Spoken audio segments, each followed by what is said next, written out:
Hello Jutta family, it's party time by the looks of it, or dinner dates, because lots and lots of wet food for the dogs, or fancy food rather than biscuits. Aren't they lucky?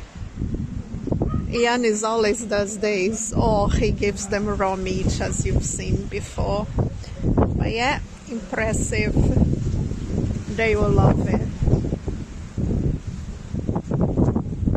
The kittens are awake and expecting something. But yeah, this is great. There should be cat food under there as well. Thank you very much. Have a wonderful rest of the day. Bye bye for now.